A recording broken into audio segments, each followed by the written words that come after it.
नमस्कार। Gayatri PG college Sanchore की online class में आपका स्वागत है। प्रिय विद्यार्थियों, आज हम बीए पाठ तृतीय विषय इतिहास में अध्ययन करने जा रहे हैं। कल तक हमने नेहरू रिपोर्ट, साइमन कमीशन का बहिष्कार आदि के बारे में अध्ययन है वो किया था। आज हम सविनय अवज्ञा आंदोलन के कारण और उसकी तैयारी के बारे में अध्ययन करेंगे। तो देखिए, नेहरू रिपोर्ट 1928 में मोतीलाल नेहरू की अध्यक्षता में जो एक 8 व्यक्तियों की कमेटी बनी थी, उसने अपनी रिपोर्ट दी थी, लेकिन उसमें प्रांतीय मुस्लिम संगठनों को प्रोत्साहन नहीं मिला और सांप्रदायिक संबंधी कुछ विषय नहीं लिख पाए, तो उसे विशेष खास सफलता प्राप्त नहीं हो पाई थी। फिर भी यह एक अंग्रेज़ों को करारा जवाब था कि भारतीय किसी भी स्थिति में कुछ भी करने को हैं वो तैयार हैं। तो देखिए, दिसंबर 1928 में कलकत्ता कांग्रेस के अधिवेशन में जवाहरलाल नेहरू और सुभाष चंद्र बोस के नेतृत्व में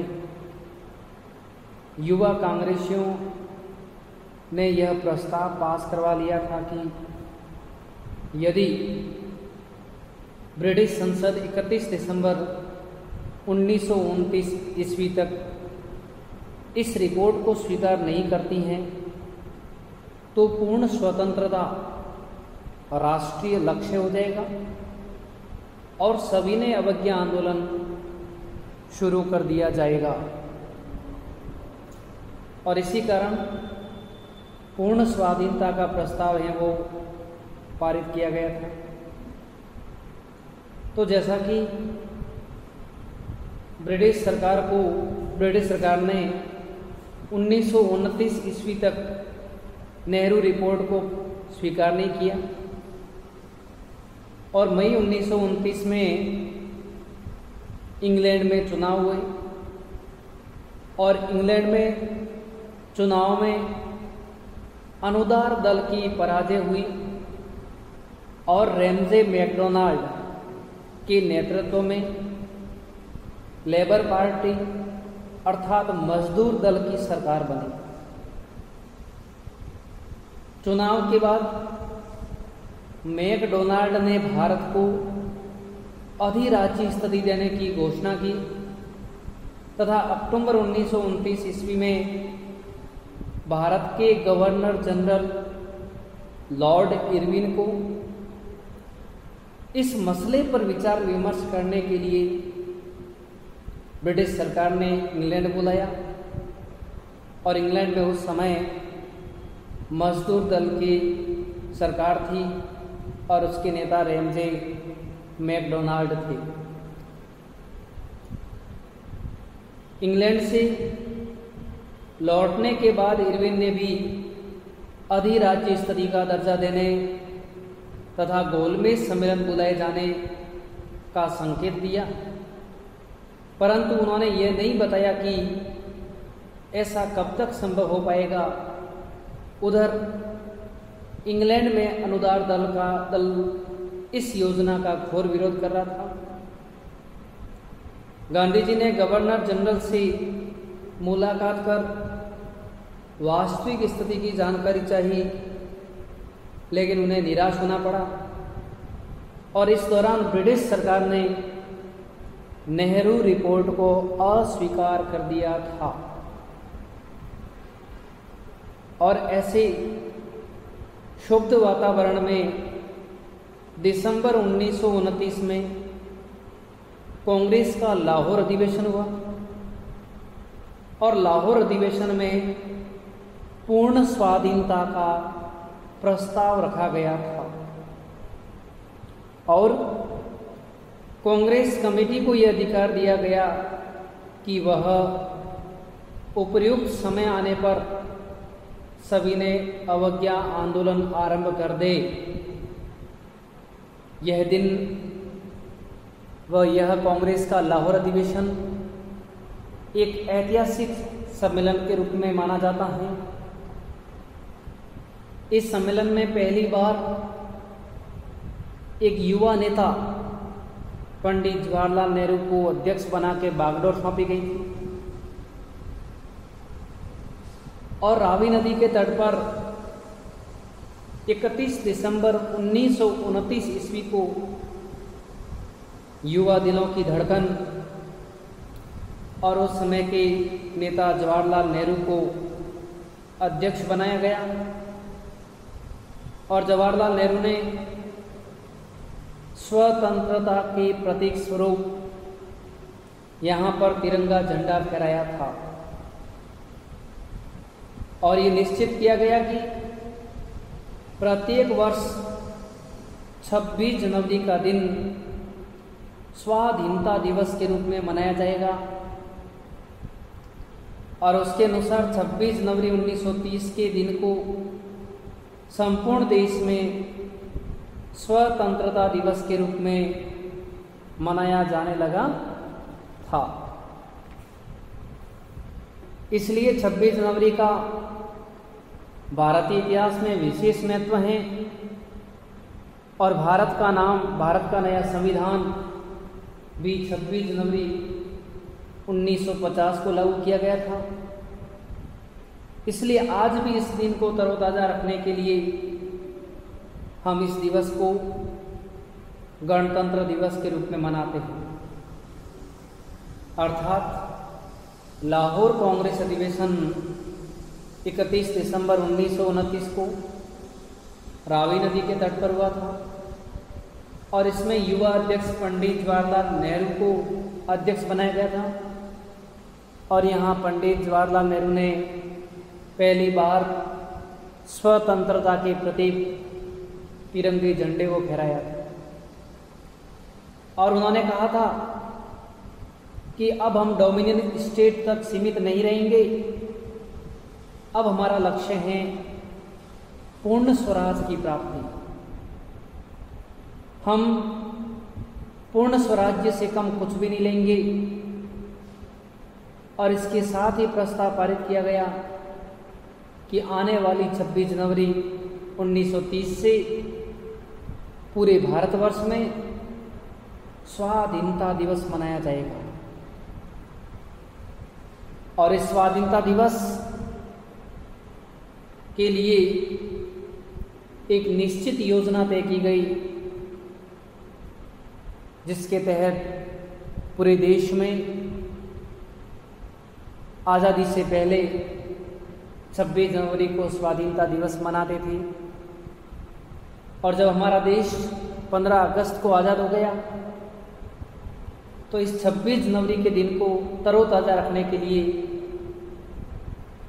इस 26 जनवरी के दिन को याद रखने के लिए इस दिन हमारे देश का संविधान लागू किया गया जो आज हम गणतंत्र दिवस के रूप में मनाते हैं। तो इसका एक बड़ा महत्व था। अब हम पढ़ते हैं सविनय अवज्ञा आंदोलन के कारण। अब देखो, सविनय अवज्ञा आंदोलन गांधी जी को क्यों शुरू करना पड़ा, इसके क्या कारण थे। तो देखो, नंबर 1, नेहरू रिपोर्ट को अस्वीकार करना, अर्थात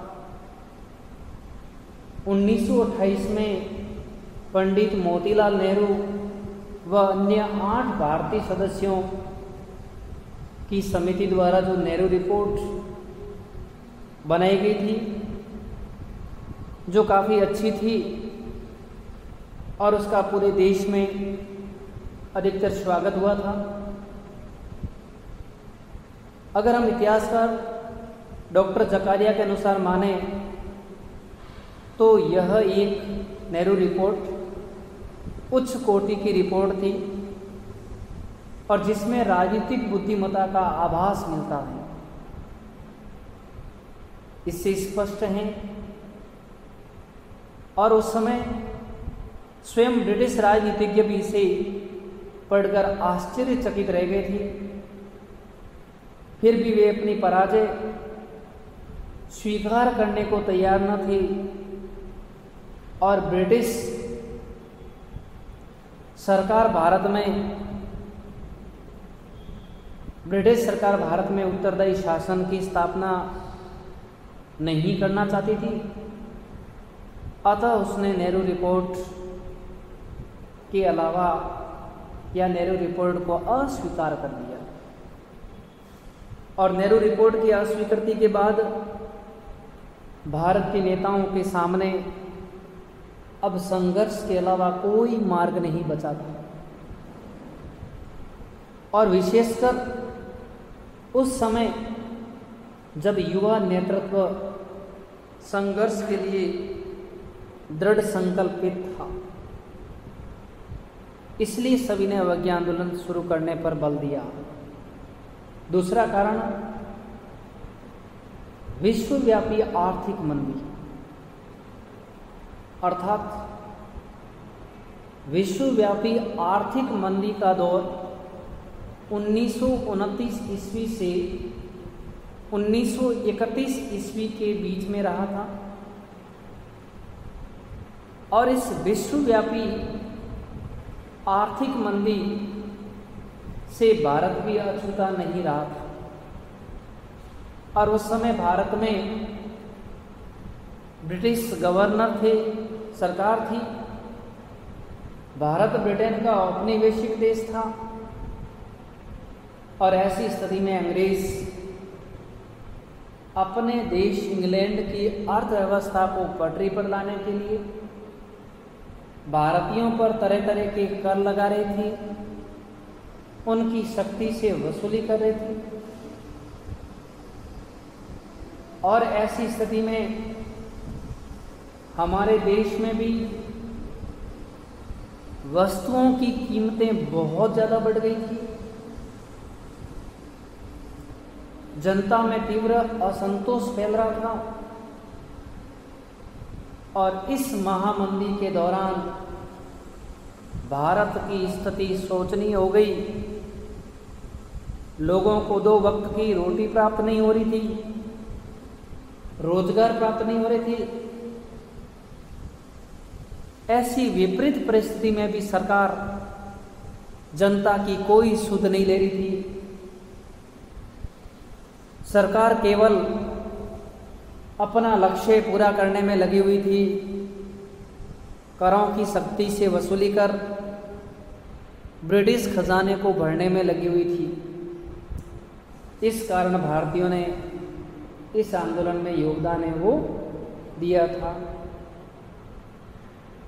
तीसरा हम मान सकते हैं सरकार की गलत आर्थिक नीतियां, अर्थात ब्रिटिश नौकरशाही की गलत आर्थिक नीतियों के कारण औद्योगिक एवं व्यावसायिक वर्ग में भी तीव्र असंतोष फैलता जा रहा था। सरकार द्वारा अंग्रेजों को लाभ पहुंचाने के लिए रुपए के मूल्य में परिवर्तन कर दिया गया था और जिससे देश का व्यावसायिक वर्ग पूरी तरह से असंतुष्ट हो गया था।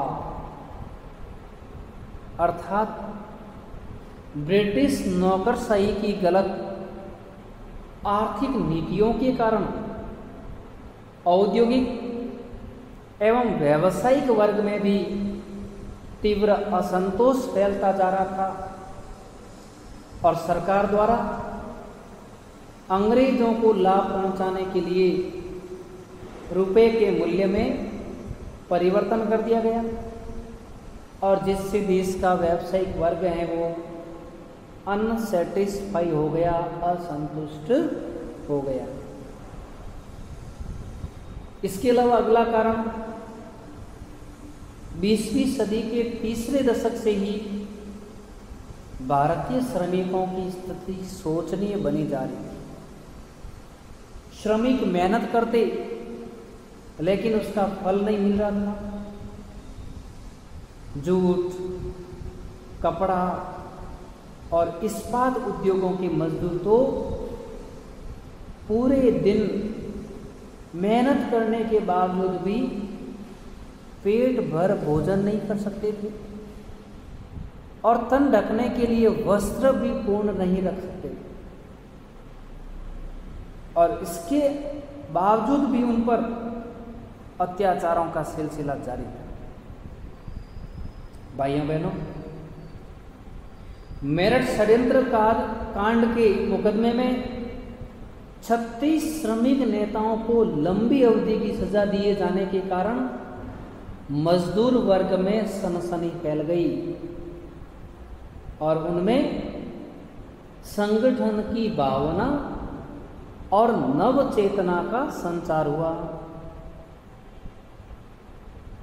किसान और मजदूर संगठित हो गए। देश में बड़ी बड़ी हड़तालों का तांता बन गया तथा उनका आंदोलन हिंसात्मक रूप धारण करने लगा। नव युवकों में भी हिंसात्मक प्रवृत्ति बढ़ती जा रही थी। देश को हिंसात्मक रास्ते पर आगे बढ़ता देखकर गांधी जी ने उन प्रवृत्तियों को दूसरी तरफ मोड़ना उचित समझा और अब गांधी जी ने इस संबंध में वायसराय को पत्र लिखकर सावधान भी किया था। और अपने पत्र में गांधी जी ने लिखा था कि हिंसात्मक दल अपनी जड़ें जमा रहा है और उसका प्रभाव बढ़ रहा है। उनके द्वारा आयोजित अहिंसात्मक आंदोलन न केवल ब्रिटिश शासन की हिंसात्मक शक्ति बल्कि बढ़ते हुए हिंसात्मक दल का भी सामना करेगा। किंतु वायसराय ने उल्टे गांधी जी पर आरोप लगाया कि वे अपने कार्यों से देश में अशांति उत्पन्न कर रहे हैं। अब इनके सामने आंदोलन के अलावा कोई रास्ता भी नहीं बचा। फरवरी 1930 में और उसके बाद 2 मार्च 1930 को महात्मा गांधी ने लॉर्ड इरविन से मिलकर 11 सूत्री मांग पत्र भेजा और इरविन से कहा कि या तो हमारी मांग मानी जाए और मांगे पूरी नहीं करते हो तो 12 मार्च 1930 से एक बड़े आंदोलन को झेलने के लिए तैयार रहना। उनकी मांग थी कि रुपए की विनिमय दर घटाकर 1 शिलिंग 4 पैंस की जाए, लगान में 50% कमी की जाए, फौजी खर्च में कम से कम 50% कमी की जाए, सिविल सर्विस का वेतन अदा कर दिया जाए, रक्षात्मक शुल्क लगाए जाएं और विदेशी कपड़ों का आयात नियंत्रित किया जाए। तटीय यातायात रक्षा विधेयक पास किया जाए, गुप्तचर विभाग समाप्त कर दिया जाए या उस पर सार्वजनिक नियंत्रण स्थापित किया जाए। भारतीयों को आत्मरक्षा के लिए आग्नेय अस्त्र रखने के लिए लाइसेंस दिए जाएं, नमक पर सरकारी इजारेदारी और नमक टैक्स को खत्म किया जाए, क्योंकि नमक जैसी बुनियादी चीज इस देश की है और उस पर टैक्स लगाने का अंग्रेजों को कोई हक नहीं। नशीली वस्तुओं का विक्रय बंद कर दिया जाए